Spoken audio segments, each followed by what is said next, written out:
목포해양대학교의 정신재 교수님 논문을 작성했습니다. 이분이 섬 개발의 촉진법에 대해서 관심을 가지고 자기가 논문을 만들겠다 해서 학회를 보내고 있습니다. 그런데 정신재 교수님이 학교에 충체를 갖고 계시다 보니까 도저히 오늘 오실 수가 없어가지고 저보고 대신 좀 간단하게 발표를 해달라 이렇게 약속을 받았습니다. 그래서 제가 교실 제자로 들어갔습니다. 저도 뭐 자세히는 뭐 충분히 숙지는 못합니다만 내용을 토대로 가지고 간략하게 말씀을 드리겠습니다. 특히 또 시간이 너무 늦어가지고 오바되어서 지연하기도 그렇고 해서 개략적으로 말씀을 드리겠습니다. 도서 개발은 말이죠.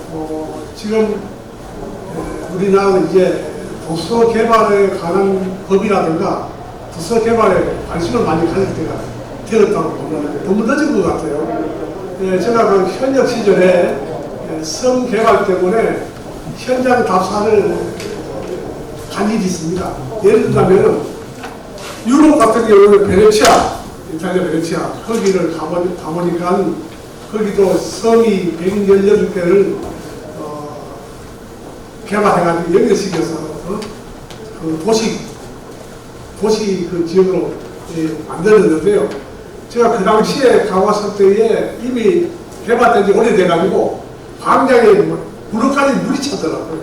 이런 것도 봤고 또 한 가지는 그 미국의 카나다의 천섬 그 1600개 섬이 있습니다. 거기는 그쪽 지역은 섬을 그대로 유지하면서 관리하고 있더라고요.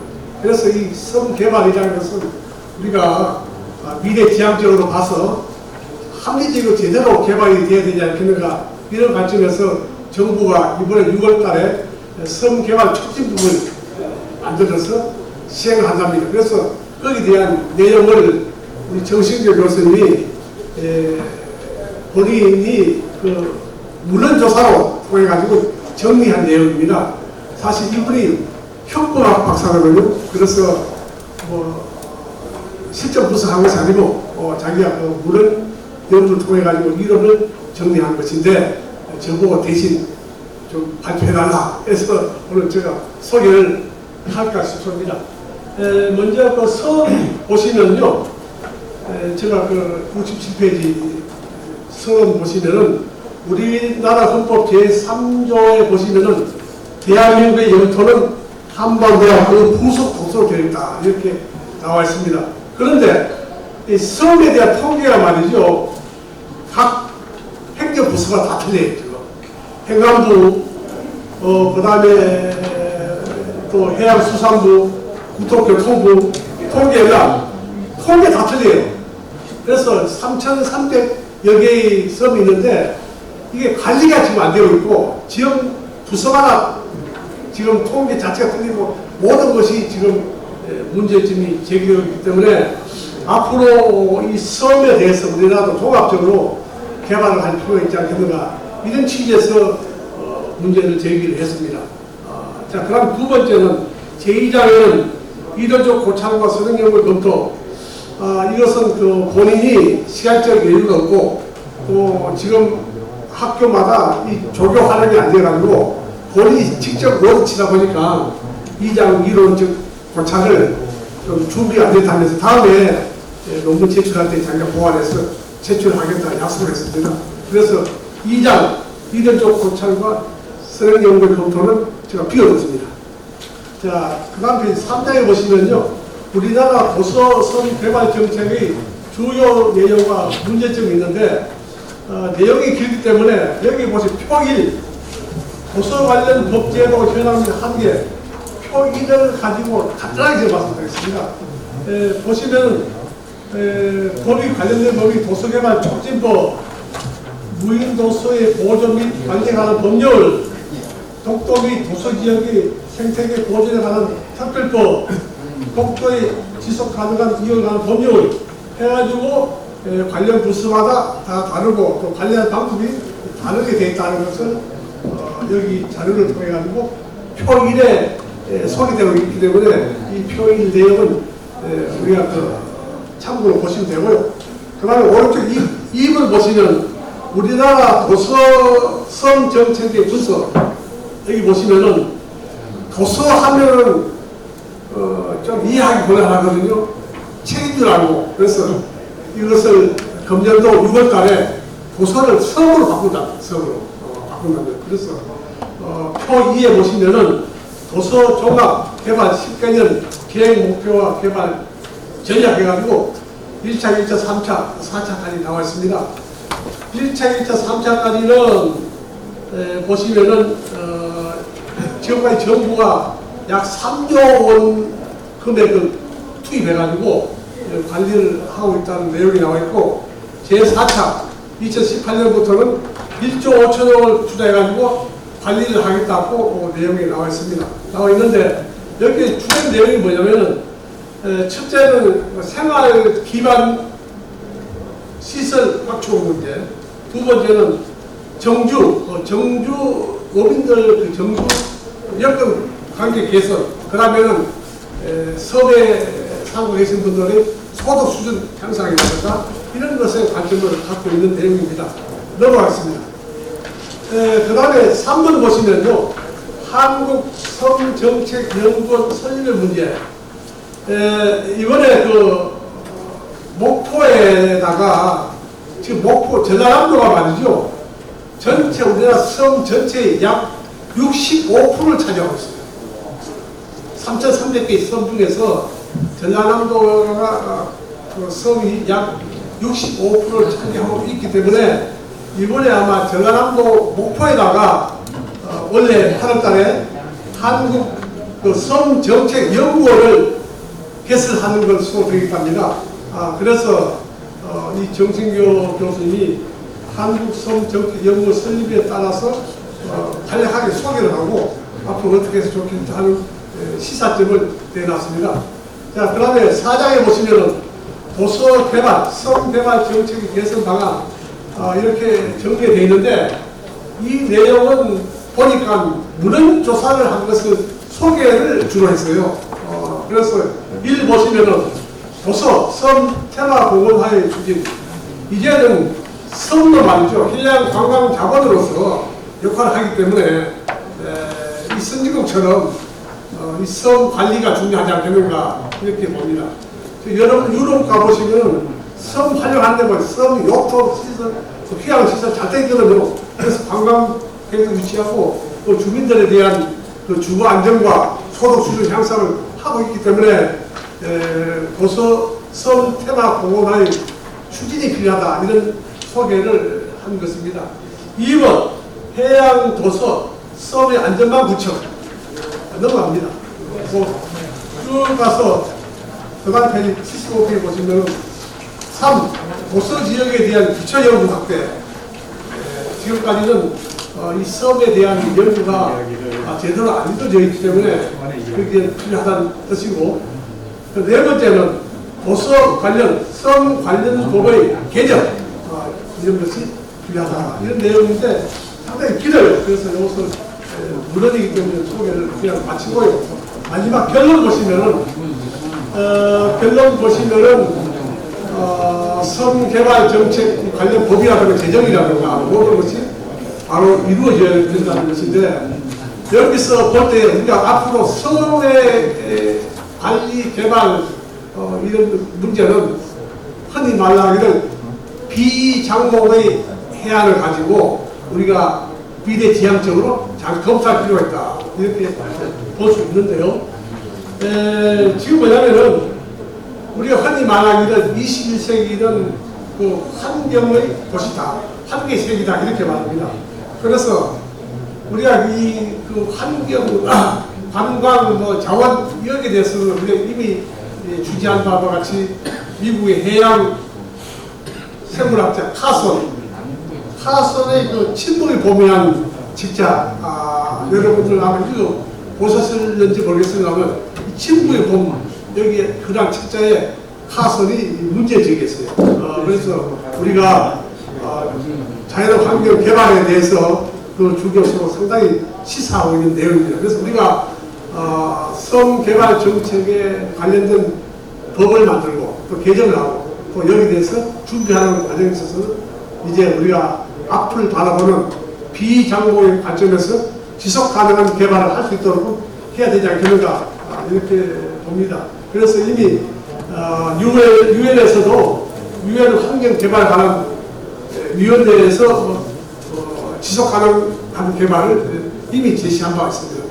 그런 측면에서 앞으로 섬 개발 재정에 대한 여러 가지 관점에서 우리가 개선 방안이 필요하다 하는 것을 헌법학자인 정신재 교수님이 문헌영을 통해서 아주 정리를 잘했습니다. 잘했는데요. 제가 보더라도 조금 아직 내용이 좀 미비한 것이 많아서 제가 또 정 교수님 멘트하고 오늘 이 자리에 토론해 주시는 교수님들의 고견을 반영해서 좋은 논문이 되도록 그렇게 하겠습니다. 감사합니다. 반갑습니다. 건국대학교 유선정입니다. 우리 이창석 교수님, 지금 전 회장님이시죠. 전 회장님, 경상도권이시라서 말씀하실 때 섬개발정책법 섬정책연구원 이게 섬정책연구원 섬개발정책법 이렇게 들려가지고 제가 들으면서 많이 좀 자꾸 이제 피트가 안 맞는 느낌이 좀 나는 그런 느낌을 좀 받으면서 하시는 말씀 드렸습니다. 사실 우리가 약속한 시간 1시간 늦게 1시간 늦게 시작이 돼서 시간이 너무 많이 갔죠. 우리 토론자들도 일찍 오셔갖고 오래 기다리셨는데 청년들도 그렇고 마지막 지금 10분을 빨리 마무리하겠습니다. 자, 우리 한 1, 2분 정도씩 죄송한데 오래 기다리셨는데 압축해서 코멘트 부탁드리겠습니다. 뒤에 가 있는 우리 김성욱 교수님부터 부탁드릴게요.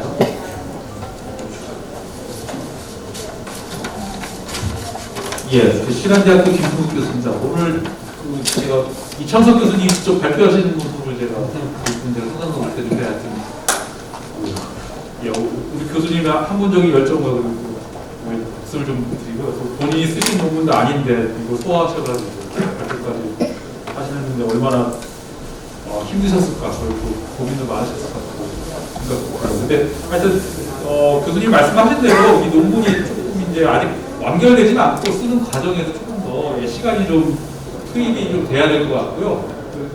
반면에 이제 섬에 대한 어떤 방대한 내용을 잘 정리한 거는 같습니다. 그래서 이걸 통해서 제가 이제 섬에 대해서 방대한 지식을 좀 알게 됐고요. 그럼 제가 이제 만약에 이제 공조라면 제가 좀 제 아이디어 같은 걸 좀 덧붙일 수 있다는 걸 좀 그런 중심으로 좀 말씀을 좀 드려볼까 합니다. 일단 기본적인 전제는 아마 섬이 아니더라도 좀 우리나라가 그 지방의 소멸 사태를 좀 맞이하고 있습니다. 그래서 굳이 좀 섬까지 안 가더라도 지금 농촌 같은 데 보면은 다 고령화로 지금 젊은 사람들이 사라지고 지금 인구 자체가 소멸되고 있고 지금 시궁도 은폐한 문제가 좀 나오고 있습니다. 근데 더군다나 이제 섬 같은 경우는 더 접근성이 떨어지는 지역이니까 이게 아마 더 심각하니까 아마 쓰실 분들이 저자께서 그거에 대한 어떤 걱정에서 이런 거를 좀 쓰신 것 같아요. 다만 이제 이거 보면은 그 71페이지 보시면 1번 같은 경우에 개선 방안으로 섬의 테마공원화의 추진 이런 걸 좀 말씀을 하셨는데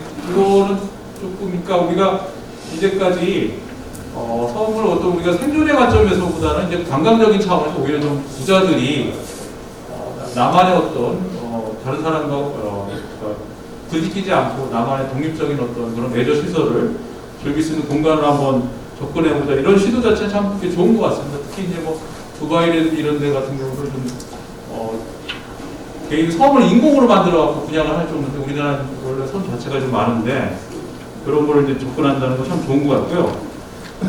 다만 이제 두 번째 보시면은 그 도서의 안전망 구축 같은 경우는 이제 근데 그럼에도 불구하고 사람들이 이제 섬을 자꾸 떠나가지고 이제 인구가 줄어들고 유인도가 무인도로 바뀌는 현상에 대해서 이제 걱정을 하고 계시고 거기에 대해서 이제 의료 서비스라든지 이런 얘기를 좀 말씀을 좀 하고 계신데 그래서 제가 조금 드리고 싶은 말씀은 최근 들어와서 최신 기술들이 많이 좀 개발되고 있지 않습니까? 예를 들어서 뭐 메타버스 기술 같은 경우는 우리가 가상의 공간에서 있지만은 우리가 줌으로 수업 많이 합니다. 서로 물리적으로 떨어져 있지만 같이 있는 것처럼 하고 그래가지고 일부 대학은 오리엔테이션에 입학식도 좀 메타버스에서 하고 유명 가수의 콘서트도 지금 코로나 상황에서 그렇게 하는데 그러면 그런 섬이란 단절적인 공간에서 서로 떨어져 있지 않은 그런 느낌을 하는 그런 기술들을 좀 도입하는 것도 한번 좀 고려하지 않을까 그런 측면에서 이제 통신망 같은 거를 좀 오히려 좀 잘 갖춰주면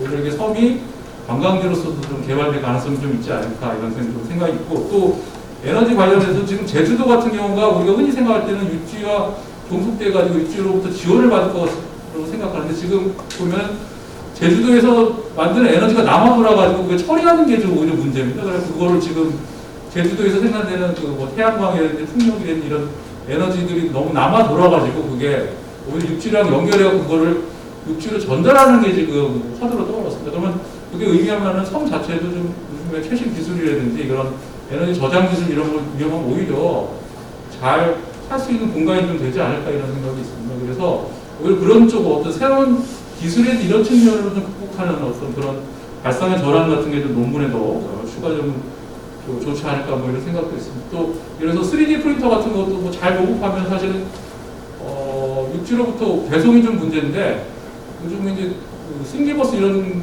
사이트 가시면 웬만한 물건들 다 있거든요. 그러면 오히려 섬 같은데 3D 프린터를 잘 보급해가지고 웬만한 물건 그냥 좀 출력해서 이렇게 쓰게 한다든지 뭐 이런 새로운 발상의 전환을 통해서 어떤 그런 섬의 위기 이런 걸 좀 극복하는 어떤 새로운 방법을 좀 하지 않을까. 또 의료 문제 같은 경우도 이제 어차피 코로나 상황이 발생해서 원격 진료라든지 이런 기술이 이제 발전할 수밖에 없거든요. 그런 걸 잘 이용하면 또 그런 걸 좀 해결할 수 있지 않을까. 뭐 이런 발상의 전환을 통해서 좀 섬의 문제를 좀 해소하는 그런 새로운 좀 접근법을 좀 더 집어넣으면 또 좋지 않을까 이런 좀 개인적인 생각을 해봤습니다. 예, 고맙습니다. 김준호 교수님 반짝이는 아이디어가 빛나는 상황이라서 끊지 않고 수행했습니다. 우리 김동현 교수님. 예, 반갑습니다. 창암대학교 김동현 교수입니다. 좀 관심 있는 내용에서 내용을 많은데 좀 줄여야 될 것 같습니다. 시간을 많은데. 그런데 우리가 좀 전에 교수님이 말씀하신 발상의 전환 그 말씀이 있는데 저도 같은 생각을 해봅니다. 우리가 성예술신 장군을 많이 이렇게 부각시키고 했는데 그와 반면 글로벌 측면에서 해상 장보고에 대한 어떤 그런 벤치마킹도 중요할 거인데 우리 내용의 접근은 안에 있는 현안 바로 문제로 접근한다는 그런 미시적인 어떤 그런 형태가 전체적으로 좀 있다고 생각이 되고요. 다 해양이 중요하다는 건 전부 다 중요성을 다 알고 있습니다. 그런데 이제 이 논문 전체에서 뭐 고부가가치 소득 창출과 사회 질 향상을 위해서 뭐 도시개발을 추진하는 이 내용들이 선행 연구들이 많이 되어 있습니다. 근데 이제 전반적으로 이제 몇 가지만 짚어보면은 좀 더 구체적 내용이 필요한 시점인 것 같아요. 구체적인 내용이요. 전체적으로 좀 너무한 점이 있고요. 사회에서 보면 도시성 개발 정책의 개선 방안이라고 도시성 테마 공원화의 추진 거기에서도 이제 낙도와 악도에 대해서 이렇게 하는데 아마 듣기가 좀 애매하게 그런데 좀 설명이 좀 있으면 더 좋을 것 같고요. 또 거기에 뭐 규모가 작고 뭐 이상적 섬 만들기 이런 얘기를 계속 할 수 있는 얘기인데 너무 러프합니다. 지금의 시점에서 그런 산업 연구들이 다 있는데 예를 들면 관광을 유치한 사례나 해상 내적의 체험 관광을 어떤 컨텐츠에 관한 사항이 포함되면 더 좋을 것 같고요. 그리고 해양 도시 안전망 구축에 대해서 마지막에 농어촌의 경우 문화 여건 부문 인구로 조사되었다. 가장 중요하다고 봐요. 그런 것들에도 참고문헌 17에서 나오는데 거기에서 있었기 때문에 안 넣었는데 좀 어떤 근거나 표로 제시해주면 더 좋을 것 같습니다. 그리고 89페이지에는 낙도 개발의 접근 방식을 수요자 중심으로 해서 근본적인 해결 방안을 갖다가 하고자 한다는 그 내용에서 지금까지 공급자 중심한 이유나 그렇게 하는 것보다 주무부처에서 예산을 배정할 때 근거를 할 수 있는 그런 내용들. 근데 이런 연구가 좀 목포에 있는 도서문화연구원이라고 그 원장으로 있는 강봉용 교수라고 그 옆에 같이 있을 겁니다. 협조하면 그런 내용들이 많이 있는 걸로 알고 있습니다. 그리고 혁신교통 접근성이 최우선적으로 확보되어야 되는 두 번째 정책 제시요. 근데 이것도 실제적으로 이건 알고 있는 내용인데, 이거 적자가 있는데 사업자한테 어떤 지원책이 있어야 되고, 또 상시 어떤 승객을 확보할 수 있는 그런 것을 언급되는 형태로 더 보완되면 좋을 것 같고요. 그리고 세 번째 정책 제시에서 국가가 지정하는 국가항, 누구나 다 하고 싶죠.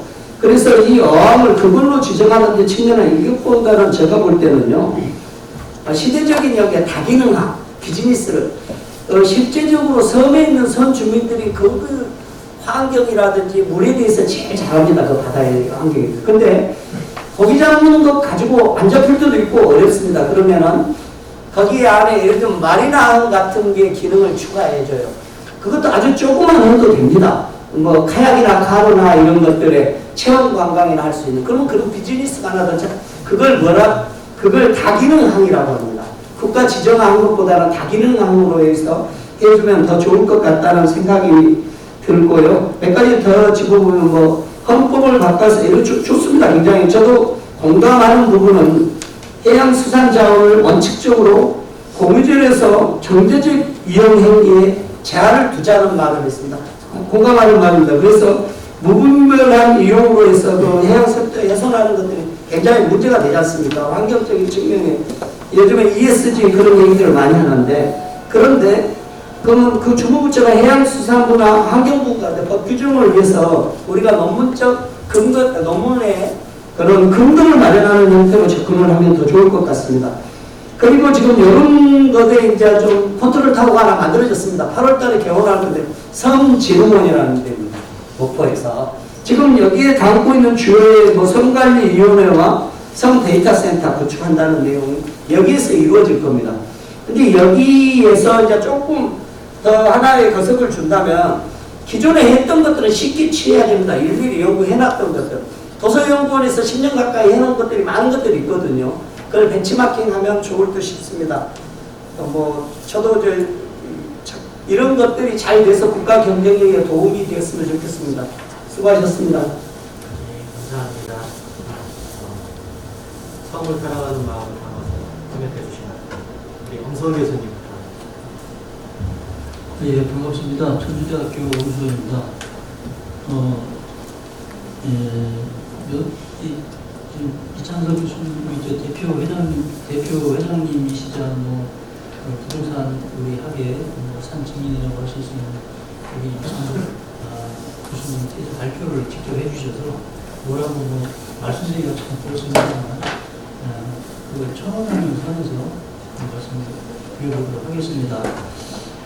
지금 아까도 말씀이 나왔습니다만 저출산 고령화 시대라 지방 소멸 위기 이런 이야기가 많이 나옵니다.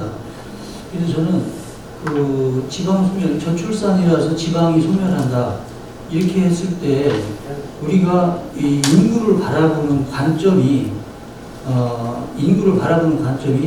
이 상주 인구를 전제로 하고 있다라는 거를 깔고 있어요. 우리가 그 저출산이니까 인구 절벽이다 이러면, 지방 소멸이다 이러면.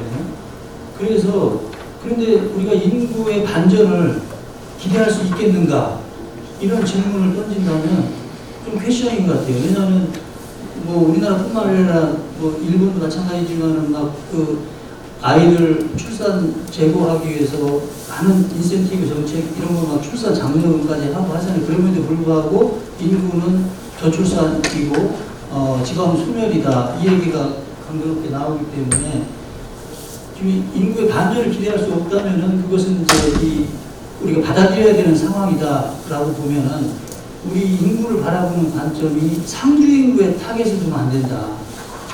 지방 소멸을 상주 인구만 자꾸 바라보다 보니까 어려워지는 거예요. 그래서 제가 몇 년 전부터 그 얘기를 많이 하고 다니는데 요즘은 이제 그 얘기가 많이 회자가 되고 있습니다. 유동 인구가 굉장히 중요하다. 상주 인구보다. 그것이 지방 소멸 위기를 극복할 수 있는 이 어떤 사고의 전환점의 출발점이 되지 않겠는가 하는 거예요. 그래서 유동인구, 즉 다시 말하면 우리 지역을 찾아오고 이것은 어떻게 보면은 아까 우리 이창석 회장님 발표하실 때 이 섬을 해양 관광 자원으로 이렇게 말씀을 하셨어요. 굉장히 중요한 말씀을 하신 것 같아요. 그래서 지방 소멸 위기를 우리나라에 섬이 아까 굉장히 많잖아요. 지금 이러한 그 자원들을 활용해가지고 지방 소멸을 위기를 극복할 수 있는 어떤 자원으로 활용 가능하다라고 생각이 됩니다. 그 한국은행에서 전에 그 한 3, 4년 전에 발표한 자료를 보면은 그 고용 유발 개수가 이 제조업 분야가 8.8 정도예요. 근데 서비스 산업은 17.8인가 그랬어요. 근데 관광 산업의 고용 유발 개수가 18.8인가 18.9인가 그래요. 그러니까 제조업의 2배를 넘어요. 그러니까 우리 고장을 많이 찾아오는 사람들이 많을수록 지역 일자리 만들어지고 지역 경제 활성화되고 지방 소멸에서 벗어나갈 수 있는 그 실마리의 단추가 거기에 있다라고 저는 봐요. 그런 측면에서 우리나라의 산지대인 특히 서남해안권이면은 그래도 조금 낙후 지역이라고 볼 수 있는 것들이 많잖아요. 근데 그런 지역에 이 관광 자원, 해양 관광 자원으로서의 섬을 우리가 바라보는 그 관점을 이 전략을 그런 방향에서 가져간다면은 지방 소멸 위기를 극복하는 데 대단히 중요한 그러한 자원이 될 수 있겠다라는 생각이 들고요. 그 다음에 두 번째는 이제 섬 안에 이게 섬을 찾아가는 것도 중요한데 지금 이제 그런 부분에 대해서 제가 지금 말씀을 드렸고, 두 번째는 찾아가는 게 아니라 섬에서 살고 있는 사람들이 있어요. 그죠? 이게 이제 그 사람들을 우리가 전제를 했을 때 낙후지역, 오지 이런 이야기가 나오잖아요. 그래서 낙후지역 개발, 오지 개발 이거 오래전부터 해오던 겁니다. 이거 도서 개발.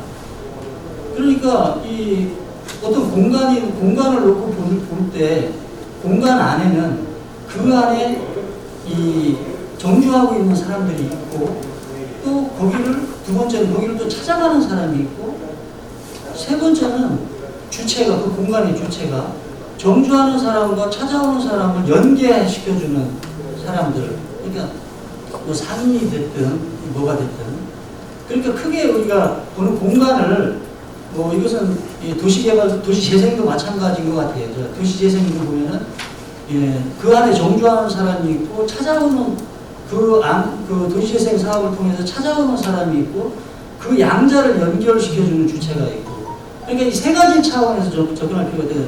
찾아오는 사람을 위한 어떤 해양 관광 자원으로서 우리 바라보는 시각도 중요하지만은 거기에 정주하고 있는 사람들도 이 사람들의 어떤 그 낙후, 오지 이 개념을 극복시켜줄 수 있는 전략 이게 또 중요하다 한편으로. 근데 여기 보면은 여기 보면은 그런 이야기가 있어요. 여기 가장 필요한 우리 이제 부분이 교육 환경, 도서의 섬 지역에 살고 있는 사람들의 교육 기회 차이. 두 번째는 정주 생활 기반 관련 대중교통 접근성 부족. 여기 그 요인들에 대해서 이렇게 제시를 해놓으셨는데 세 번째는 경제활동 소득 기회 자체가 적다는 점, 문화여가 프로그램 이런 것들이 이 도서의 가장 큰 문제점이라고 여기 이렇게 제시가 되어 있어요. 이런 점들을 잘 고려를 해서 도서의 그 발전 전략을 만들어가야 되겠다라는 생각을 해봅니다. 예, 감사합니다. 감사합니다. 너무 길게 말씀해 주셔서 정리하지 않겠습니다. 자, 우리 박필 교수님. 예, 동서울대 박필입니다. 그러면 도시개발이나 농촌개발 쪽은 논문이 많이 나오지만 섬개발 쪽은 논문이 그렇게 많지 않을 텐데 이런 논문을 발표해 주시느냐고 수고가 많으셨는데요. 정신규 교수님이 마침 목포 해양대학교 교수님이신데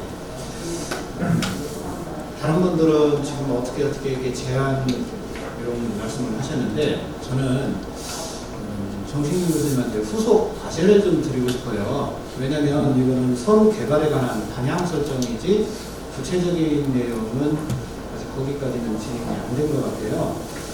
그래서 저도 섬 관련 기관을 살펴보니까 71페이지에 보면 2021년 8월, 즉 올해 8월부터 한국섬정책연구원과 국립한국섬진흥원이 발족해서 기능한다 이렇게 소개를 했어요. 그리고 한국섬정책연구원은 어떻게 보면 연구기관이고 국립한국섬진흥원은 실무기관이라고 말할 수 있는데 2018년 11월부터 한국글로벌섬재단이라고 있었더라고요. 아마 여기는 지원기관인 것 같습니다. 그래서 이 세 가지 기관이 아마 3대 기관이 될 텐데 그렇다면 앞으로 기관 간의 역할 기능이 분명히 정립이 되어야 된다고 봅니다. 이게 서로 중복되다 보면은 서로 뭐 경쟁해서 좋은 정책이 나올 수도 있겠지만 오히려 효율성에서 떨어진다고 보거든요. 그래서 기관 간 역할 기능 분담을 어떻게 할 것인지 여기에 대한 좀 나중에 연구가 후속적으로 있어야 하지 않을까 싶고요. 그리고 이 논문의 핵심을 살펴본다면 대규모 섬의 경우에 종합관광휴양지로 개발, 즉 테마공원으로 개발해야 된다는 게 핵심이더라고요. 물론 보안도 있고 여러 가지 이야기도 있었지만 그게 핵심인 것 같습니다. 그렇다면 국토균형개발 차원에서 과연 아무래도 섬 개발하려면 기반시설이 부족하기 때문에 천문학적인 기반시설 비용과 그리고 시설 개발까지 하면 천문학적인 정말 비용이 들어갈 겁니다.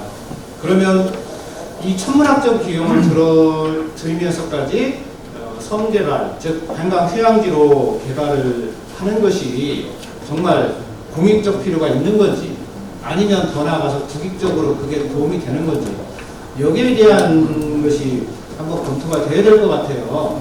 정말 천문학적으로 비용을 들였더니 크게 국가적으로 큰 국익이 되지 않는다면 다시 한번 살펴봐야 될 것 같고 만약 그런 공익 국익이 있어서 개발을 해야 된다고 할 때 어떤 문제가 생기냐면 대규모 섬이 그러면 어느 정도 규모를 대규모 섬으로 설정을 할 거냐 그리고 대규모 섬에 들어가는 섬 중에서 어떻게 대상 섬을 설정할 거냐 이것도 굉장히 중요한 문제라고 생각이 돼요.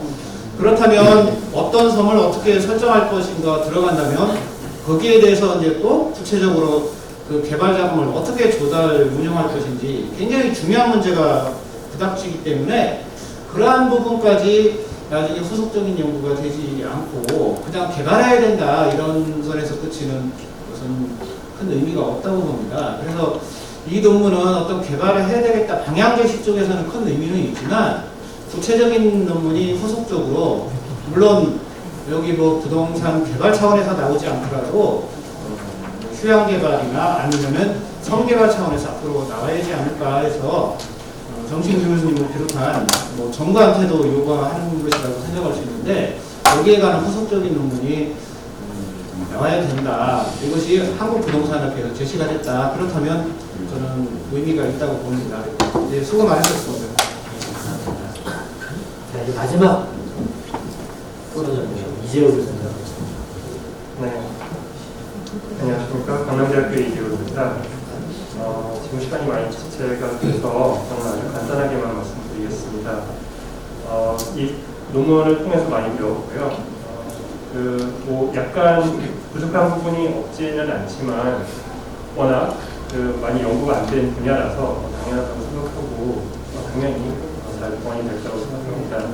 저는 세 가지만 말씀을 드리고 싶은데요.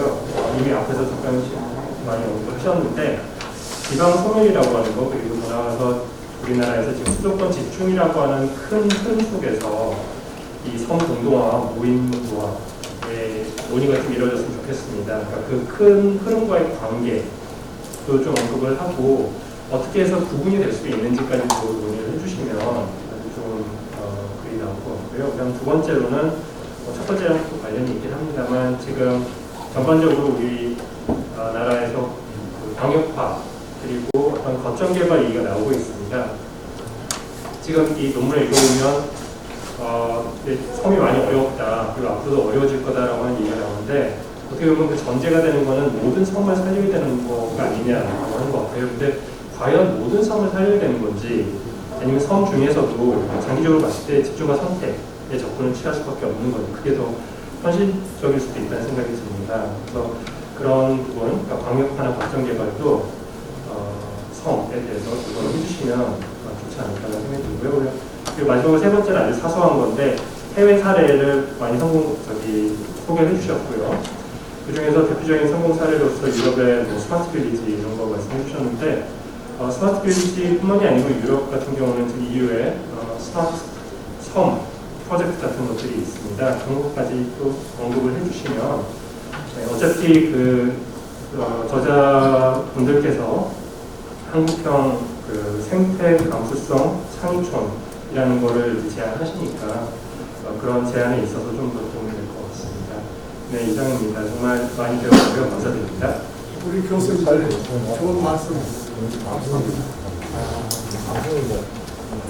우리 학회도 섬에 대해서 국토이기 때문에 섬에 대해서 한번 자기 논문이 처음으로 소개될 필요가 있지 않겠는가 이런 차원에서 정신규 교수님이 논문을 만든 겁니다.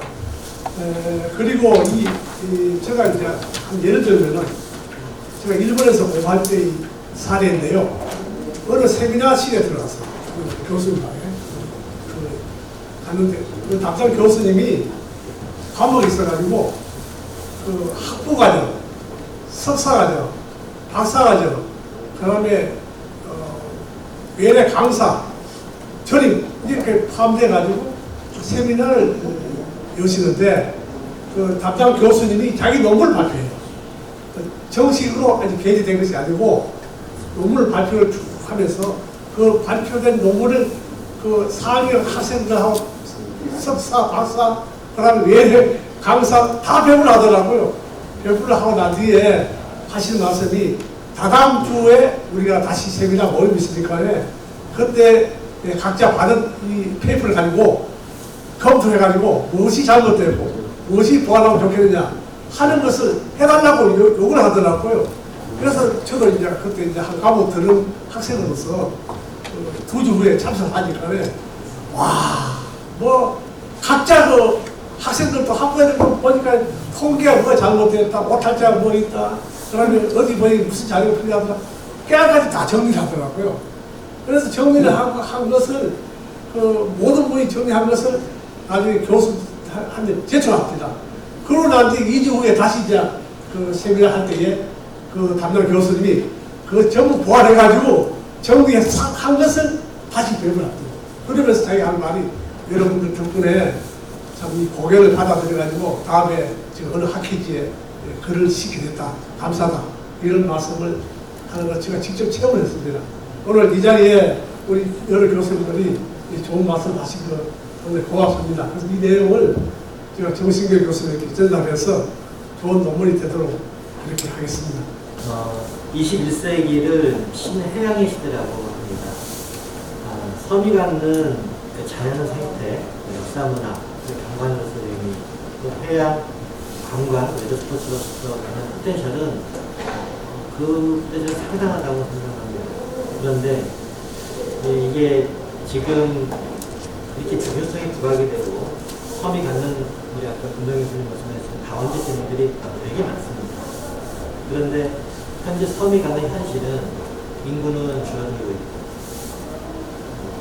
남아있는 사람들은 다 어르신만 계시고 그리고 인프라는 낙후되어 있고 정주환경은 아주 열악하고 그러다 보니까 사람들이 살고 있던 섬이 무인도화가 돼가는 게 아까 자료도 2,800개라고 하네요. 좀 전에 이 자료 보면서도 놀랬던 것 중에 하나는 건설업의 10배에 해당하는 어업재해율이있대요. 그러면 정말 건설 현장도 되게 재해로 인한 부분들을 해결하려고 노력을 많이 하고 있는데 어업 환경은 훨씬 더 열악하구나라는 자료 보면서 봤습니다. 다시 힘든 말씀드린 대로 21세기는 신해양의 시대를 가고 있다. 이제 이러한 열악한 환경에도 불구하고 우리가 나아야 할 방향은 명확하게 산성 데이터라는 거죠. 그리고 섬이 갖는 포텐셜 또한 어마어마한 이런 부분들을 우리 학교에 있는 우리 교수님들 또 실무진에 계시는 현장에 계시는 분들 함께 국민과 어떤 방향의 건강한 방향 함께 만들고 우리 교수님 말씀하신 연구 용역을 구축하더라도 이런 부분들의 틀을 잡는 그런 부분들이 부동산학회에서 할 수 있으면 좋겠다 이런 막연한 시간이 많이 갔는데요. 이렇게 우리 토론과 사부 인사 모두를 마치고 한 박수로 함께 마쳤습니다.